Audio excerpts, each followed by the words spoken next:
Good morning, children. Welcome back with the next new class. So today in this class we are going to discuss the lesson landforms in Andhra Pradesh. Landforms in Andhra Pradesh. So today our lesson number 4, landforms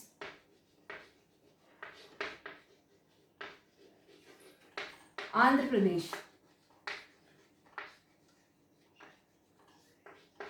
So the name itself is very much clear that we are going to discuss the landforms that we have in the Andhra Pradesh. But before going deep into the lesson, let us first discuss what landforms are.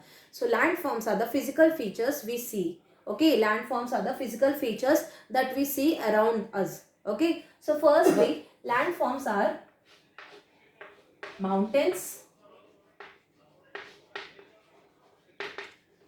and hills.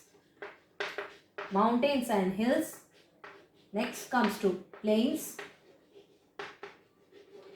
And finally, plateaus.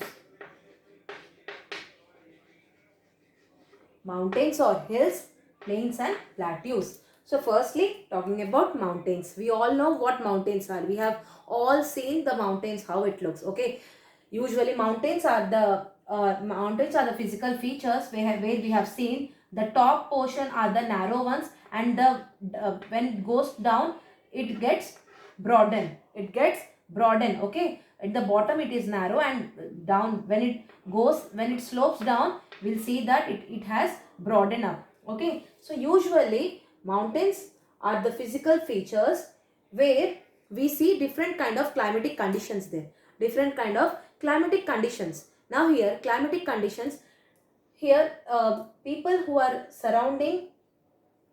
living around the mountains, or people who are living around the plains, or people who are living in the plateau regions experience different kind of climatic conditions, as well as the lifestyle, as well as the way of dressing depends on all these three physical features. Now all these three physical features. Now firstly, let us talk about the mountains first. Now people here will be categorized of two ways: people who are living on the mountains and people who are living below the mountains.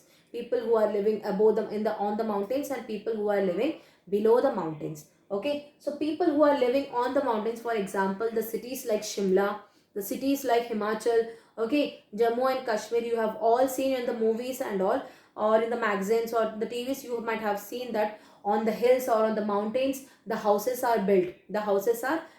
So people usually build their thatched houses, or maybe some wooden houses on the mountains there. Okay, now people who are living on the mountains experience extreme cool during the winters.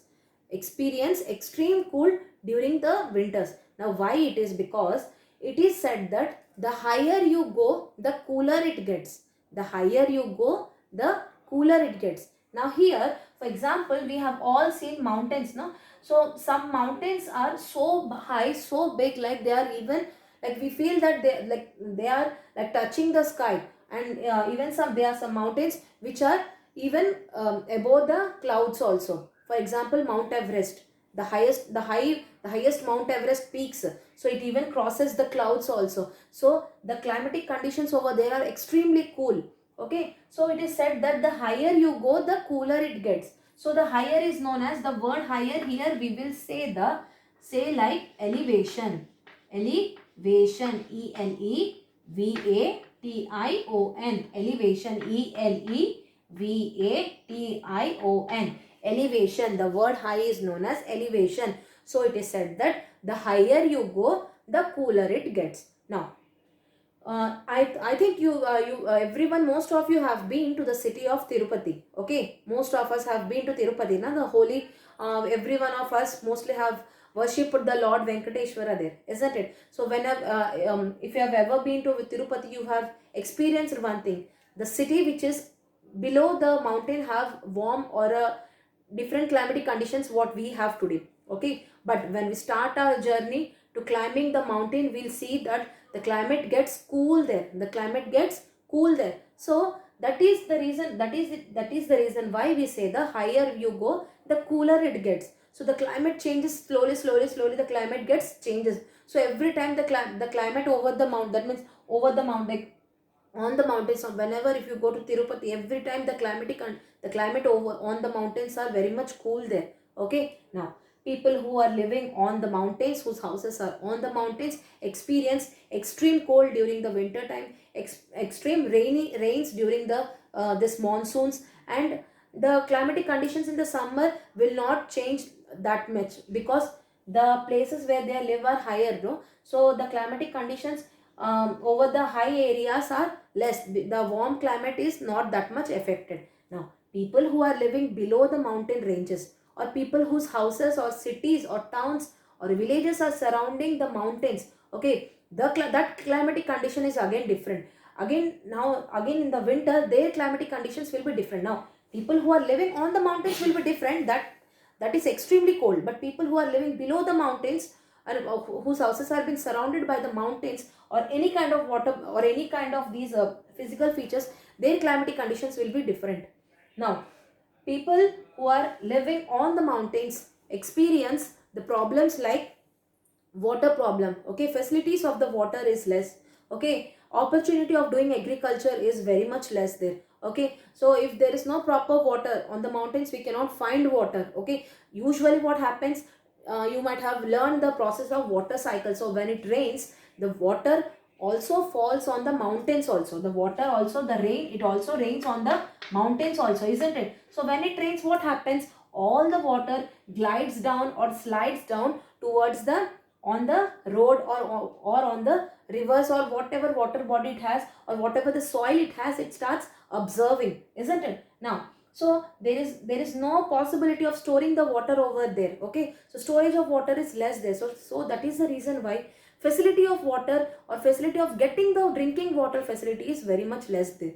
Now second thing is agriculture. So if there is no water, there will be no agriculture. If there is no water facility, there will be no agriculture.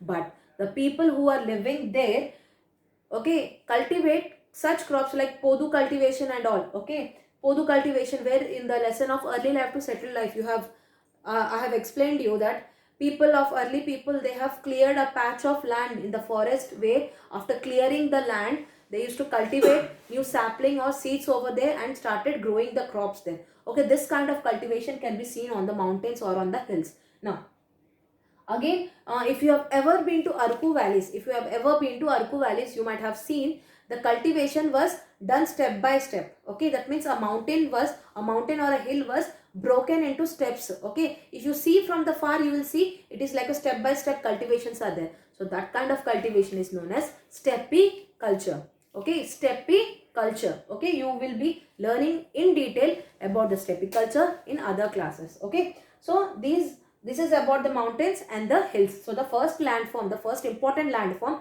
we have all seen is mountains and hills. Okay, next one, plains. By the name itself, you can easily remember that plains are the land. That means they have the flat lands. They are flat lands. So here the lands are flat, whereas it can be surrounded by mountains, or it may have some water bodies around them like ponds or lakes or any kind of a river flowing around them. So what happens? So every time these plains, because of the water body like pond, river, like or a lake, small, if it is surrounding them, so there will be having fertile kind of a land. So fertile kind of a land, that means what is fertile? That means easily a plant can grow. If the capacity of the soil is such a good quality that any kind of a crop can grow, okay. Most of our Andhra Pradesh land comes in a land of plain lands only, okay, plain land only. So most of the agriculture, most of the business, everything, most of the transportation is all possible only on the plain areas only. Here cultivation, farmers get easily access means easily they can get the facility of water. The soil is very much fertile, that means very much good quality, so they can generate a lot of good crops there. So plains are the lands which are usually flat, okay. Now coming to the plateaus, okay. Here plateaus are the land which are little bit high.